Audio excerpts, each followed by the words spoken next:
नमस्कार, मैं एस्ट्रोलॉजर रीटा रत्नाकर और आप ये मेरा वीडियो देख रहे हैं मेरे यूट्यूब चैनल, मेरे इंस्टाग्राम और मेरे फेसबुक पेज पर। आज हम बात करेंगे देवों के देव महादेव और उनके प्रिय माँ श्रावण मास के बारे में। देखिए, सनातन परंपरा में भगवान शिव को कल्याण का देवता माना गया है। इनकी साधना देश के कोने कोने में होती है।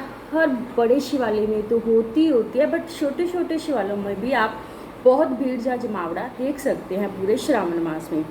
शिव की कृपा पाने के लिए श्रावण मास उत्तम माना जाता है। तो इस महीने उनके जो भक्तों में एक अलग ही तरह की एनर्जी या उत्साह भरा रहता है। अभी हम सभी बोलते तो हैं कि भगवान शिव को ये माँ बहुत प्रिय है, बट क्यों? तो हम आज इसी पे सबसे पहले बात करेंगे। श्रावण मास में एक्चुअली पौराणिक कथाओं के अनुसार श्रावण मास में समुद्र मंथन हुआ था और समुद्र मंथन में हलाहल विष निकला था और जिससे चारों ओर मच गया था हाहाकार। तो उस हाहाकार पृथ्वी लोक को बचाने के लिए समस्त जनजीवन का, मनुष्य का, जानवर, प्राणी, हर एक मतलब जो जीवित चीज़ है, पृथ्वी लोक है या जो भी देवी देवता, समस्त पृथ्वी का कल्याण करने के लिए, उसकी रक्षा के लिए भोलेनाथ ने उस विष को पी लिया था और उन्होंने अपने उसको कंठ में धारण कर लिया था, इसीलिए तो उनको नीलकंठ भी कहते हैं ना। तो उस विष का प्रभाव को कम करने के लिए देवी देवताओं ने उनको जल अर्पित किया था, जिससे कि उनको राहत मिली थी और वो प्रसन्न हो गए। तो तभी से हर श्रावण मास में भोलेनाथ को जल अर्पित करते हैं, उनका जलाभिषेक करते हैं, तो जिससे कि भोलेनाथ प्रसन्न हो जाते हैं। अभी हम बात करेंगे श्रावण मास की। ये 14 जुलाई 2022 से शुरू होगा और रहेगा 12 अगस्त तक। तो इसमें आएंगे टोटल 4 सोमवार, 18 जुलाई और 25 जुलाई को, और फिर आएगा 1 अगस्त और 8 अगस्त को। अभी हम बात करेंगे कि शिवलिंग, जैसे श्रावण मास आता है तो हम भोलेनाथ की पूजा करते हैं, शिवलिंग पे जल चढ़ाते हैं। तो ये तो है, हम चढ़ाते हैं। सबसे पहले हम बात करेंगे कि शिवलिंग पर क्या नहीं चढ़ाना चाहिए। देखिए, नारियल, क्योंकि शिवलिंग पर नारियल का पानी नहीं चढ़ता है, तो शिवलिंग पर नारियल नहीं चढ़ाते हैं, तुलसी का पत्ता नहीं चढ़ाते हैं, शंख नहीं चढ़ाते। इसके अलावा चंपा, चमेली, कुंज, जूही, केतकी, नागकेसर, ऐसे बहुत सारे जो पुष्प होते हैं उनका प्रयोग शिवलिंग पर नहीं किया जाता। तो अब बात आ गई कि किसका फिर प्रयोग करेंगे। ठीक है जी, तो क्या चढ़ाना चाहिए। देखिए, भोलेनाथ एक ऐसे देवता हैं जिनको हम सिर्फ जल ही चढ़ा देना तो वो उससे ही खुश हो जाते हैं, उसको इससे ज़्यादा कुछ नहीं चाहिए। वो खुश होते हैं आपके भक्ति भाव से। आपके अगर आप सच्चे मन से भोलेनाथ की पूजा करते हैं, भक्ति भाव से करते हैं, आप अपने मन में छल कपट नहीं आने देते हैं इन बिटवीन, जब भी आप उनकी पूजा कर रहे हैं, तो वो आपको मनचाहा आशीर्वाद दे ही देते हैं। बट जैसे कि हम सभी जानते हैं कि गंगा माँ उनकी जटाओं से होकर बहती है, तो अगर हम भोलेनाथ का जलाभिषेक जो करेंगे वो गंगा जल से करेंगे तो आपकी हर मनोकामना पूरी होगी, आपका मनचाहा वरदान जरूर मिलेगा। सभी जानते हैं कि बेलपत्र जो है भोलेनाथ को बहुत प्रिय है, तो बेलपत्र शिवलिंग पर चढ़ाए जाते हैं शिव पूजन के समय, तो भोलेनाथ उसी से प्रसन्न हो जाते हैं। ठीक है जी, बट बहुत सारे लोग ये नहीं जानते हैं कि शमी का पत्ता जो होता है वो भी शिवलिंग पर चढ़ाया जाता है। शिव जी की पूजा के लिए शिवलिंग पर चढ़ाते हैं, और बस करना यह होता है कि उसका जो डंठल होता है ना, उसको तोड़ देना चाहिए शमी के पत्ते का, और फिर उसको अर्पित करना चाहिए शिवलिंग पर, तो भोलेनाथ उसी से प्रसन्न होते हैं। और बेलपत्र से बढ़िया रिजल्ट आपको शमी के पत्ते से मिलेंगे। अभी ये कि शिवलिंग पर क्या चढ़ाने से आपको क्या फ़ायदा होगा। देखिए, चढ़ाते तो बहुत कुछ है, बट उससे क्या, नॉर्मली हम यही करते हैं कि भोलेनाथ पर हम जलाभिषेक ही करते हैं, बट कुछ चीज़ें चढ़ाने से हमें फ़ायदा भी होता है। नुकसान तो यही है कि उन पर नारियल नहीं चढ़ाते हैं, तुलसी का पत्ता नहीं चढ़ाते, शंख नहीं चढ़ाते हैं। कुछ चढ़ाने से जो फ़ायदा है, देखिए, जैसे कि शिवलिंग पर हम कच्चे चावल चढ़ाते हैं तो धन संपत्ति की हमें प्राप्ति होती है। ठीक है जी, और अगर हम शिवलिंग पर तिल चढ़ाते हैं तो तिल चढ़ाने से समस्त पापों का नाश होता है।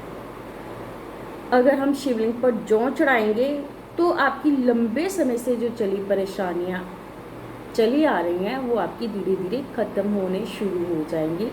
एक बार जोड़ चढ़ा कर देखिए हर सोमवार को या फिर पूरा मास चढ़ाइए श्रावण मास, आपको परेशानियाँ काफ़ी कम होनी शुरू हो जाएंगी। अगर आप शिवलिंग पर गेहूं चढ़ाते हैं तो आपको योग्य पुत्र की प्राप्ति होती है।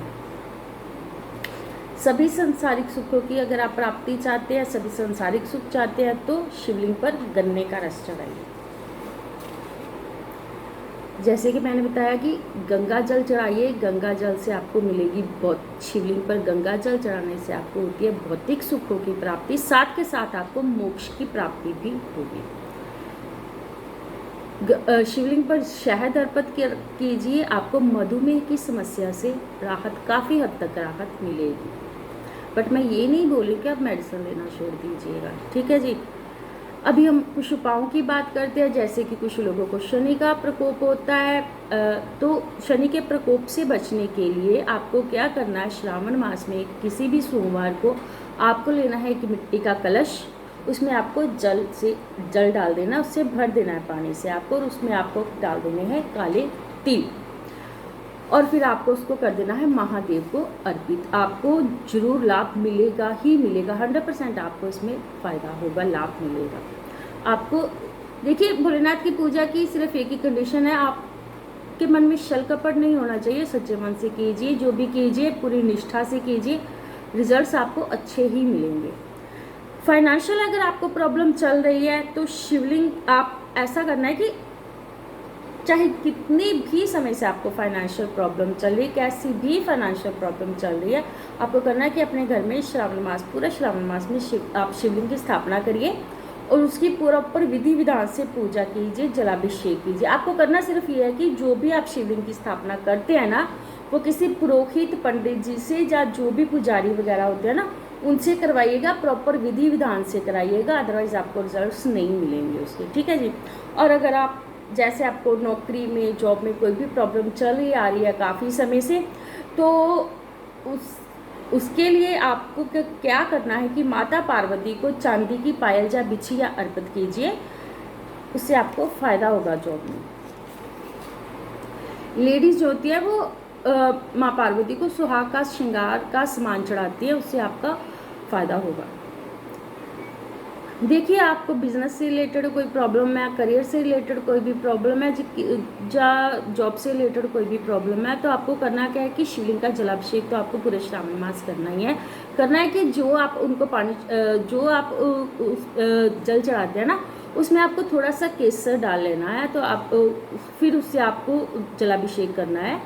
तो आपको करना क्या है, इससे आपको फाइनेंशियल प्रॉब्लम्स जो है आपकी वो धीरे धीरे ठीक होनी शुरू हो जाएंगी, ठीक है जी। दाम्पत्य जीवन की समस्याओं से रिलेटेड अगर आपको कोई भी प्रॉब्लम है, किसी भी तरह की प्रॉब्लम है जो आप सॉर्ट आउट नहीं कर पा रहे, काफ़ी लंबे समय से चली आ रही है, किसी भी तरह से आपको उस मुश्किल से नहीं निकल पा रहे हो, तो श्रावण मास में आपको करना क्या है कि दोनों हस्बैंड वाइफ, पति पत्नी मिलकर पूरा श्रावण मास मिलकर शिवलिंग का पर जलाभिषेक कीजिए, उसी से आपको बहुत फ़ायदा होगा और आपकी प्रॉब्लम्स जो है वो धीरे धीरे सॉर्ट आउट होनी शुरू हो जाएगी।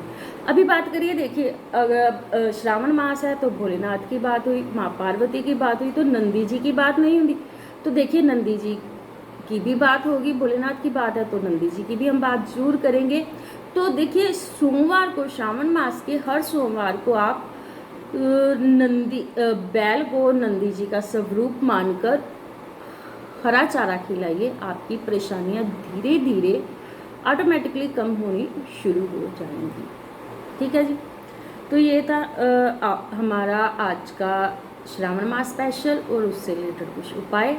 फिर मिलेंगे नेक्स्ट टाइम नेक्स्ट वीडियो में, तब तक के लिए थैंक यू।